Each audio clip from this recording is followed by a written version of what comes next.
नमस्ते Indians, welcome to the NS Edubus. तो जनवरी 2024 में एएलपी का फॉर्म भराया था, असिस्टेंट लोको पायलट का।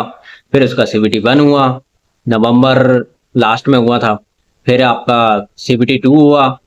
फिर उसके बाद आपका सीबेट एग्जाम हुआ और फाइनली लगभग 2 साल कंप्लीट होने पे आए हैं और अब जाके आपका डीबी और मेडिकल होने वाला है। तो आप 2 साल होने पर अगर आपका अब डीबी और मेडिकल में किसी भी तरीके की कोई भी प्रॉब्लम आ जाती है तो आपको बहुत बड़ी दिक्कत का सामना करना पड़ेगा, क्योंकि इतना लंबा समय दे दिया है। अब हमने अपनी इतनी तैयारी करी है, इतना वो किया है, तो अब फाइनली इस स्टेज पे आके कोई बाहर नहीं होना चाहिए डीबी मेडिकल में। तो आज हम डिस्कस करने वाले हैं कौन कौन से डॉक्यूमेंट्स लगेंगे, किस तरीके के आपके कोई भी डाउट होंगे, वो डाउट भी क्लियर करने की कोशिश करूंगा। फिर भी अगर आपके कोई डाउट रह जाते हैं तो आप कमेंट बॉक्स में कमेंट कर सकते हैं। मैं अपने नॉलेज में जो भी डाउट होंगे उसको क्लियर करने की कोशिश करूंगा।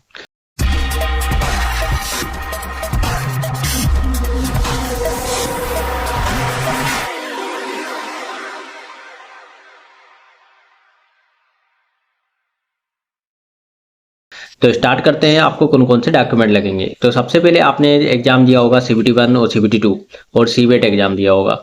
तो उस समय उस पर सील लगा के एक वेरीफाई आपको आपका एडमिट कार्ड वापस मिला होगा, तो वो आपको लेके जाना है, वो वाली फाइल सीबीटी 1 की, सीबीटी 2 की और सीबेट की। और जो अभी अभी आपका ईमेल पे लिंक आएगी, वही जिस पे आप स्कोर कार्ड वगैरह देखेंगे, उसी लिंक पे आपका डीबी और मेडिकल का एडमिट कार्ड आएगा, तो वो भी आपको ले लेना है।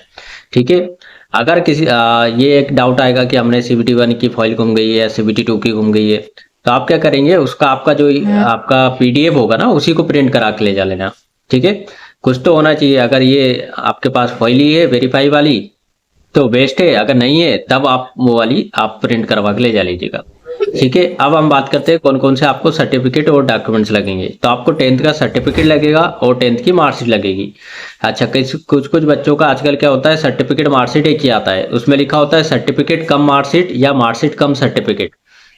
तो उसमें से आपको कुछ भी होना चाहिए। 10th का सर्टिफिकेट सबसे इंपॉर्टेंट डॉक्यूमेंट है। आपका डेट ऑफ बर्थ, आपका name, father name, mother name, ये सब वेरीफाई आपका 10th के सर्टिफिकेट से ही होता है। ठीक है।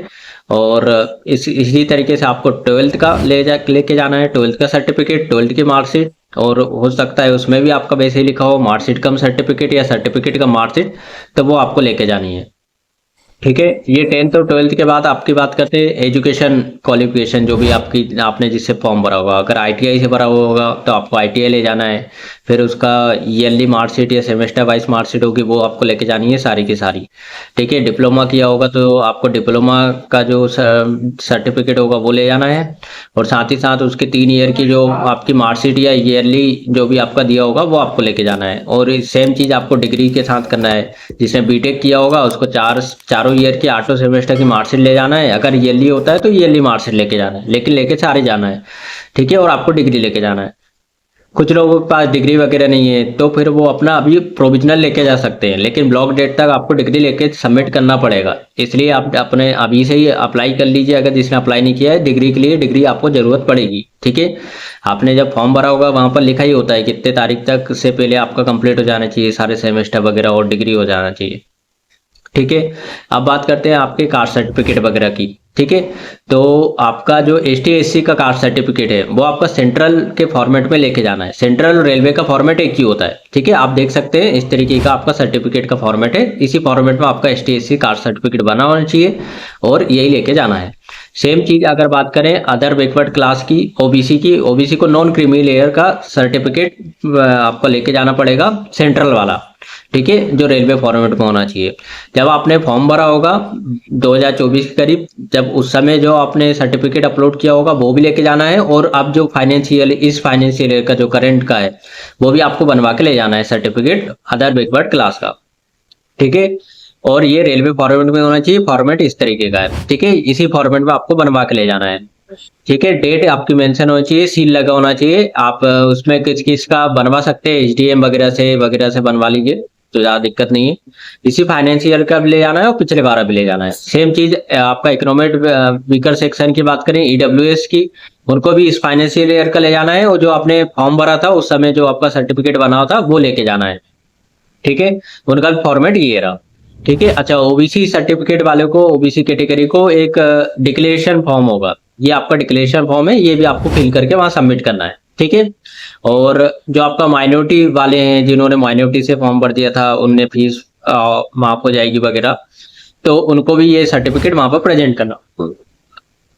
कुछ बच्चे ऐसे होंगे जिन्होंने 250 रुपये बचाने के लिए एक बैकवर्ड क्लास से फॉर्म भर दिया होगा, ईबीसी से, उनको 50,000 से कम का इनकम सर्टिफिकेट बनवा के वहां प्रेजेंट करना होगा। इस ईबीसी से फॉर्म भरने से आपको कोई फायदा नहीं मिलता है। मेरा सजेशन यही रहता है कि आप कभी इससे फॉर्म ना भरें। ठीक है, आपका अभी 250 101 रुपये बचता है लास्ट में जाके, तो ठीक है, तो उससे कोई मतलब नहीं है, आपको परेशान होना पड़ता है। 50,000 से कम का इनकम सर्टिफिकेट बनता नहीं है, तब दिक्कत होती है। ठीक है, ये उसका फॉर्मेट रहा, ये फॉर्मेट में आपको लेके जाना है। अब एक सर्विसमैन वगैरह होंगे, उनको एक डिक्लेरेशन फॉर्म भर देना पड़ता है। ये डिक्लेरेशन फॉर्म का आपका फॉर्मेट है, इस फॉर्मेट में आपको लेके जाना है।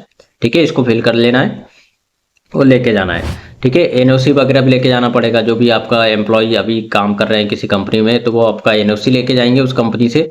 ठीक है, और आपको पासपोर्ट साइज फोटो ले जानी है। ठीक है, वहां पर आपको 10-20 फोटो खिंचवा लीजिए, सारी लेके जाइए। ठीक है, वहां लगती तो 3-4, ये 2-3 ही लगती है, 3-4, लेकिन लेके जाइए, रखे रहेगी, काम आएगी। ठीक है, और आपको आधार कार्ड लेके जाना है आपका।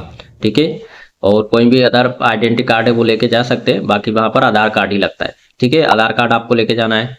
और ये सारे डॉक्यूमेंट आपके किसी एक पर्टिकुलर लैंग्वेज में होना चाहिए, या तो हिंदी में या तो इंग्लिश में। अगर आपके डॉक्यूमेंट कुछ इंग्लिश में है कुछ हिंदी में है, तो आप उसको क्या करेंगे, खुद ही से लिख के उसको सेल्फ अटेस्टेड कर देंगे।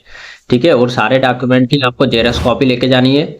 2 फोटो कॉपी आपको मंगवाई होगी, वहां पर लगती है कि है, लेकिन आपको लेके 2 जानी है। और उनपे सारे आपको बोला होगा सेल्फ अटेस्टेड लाना है।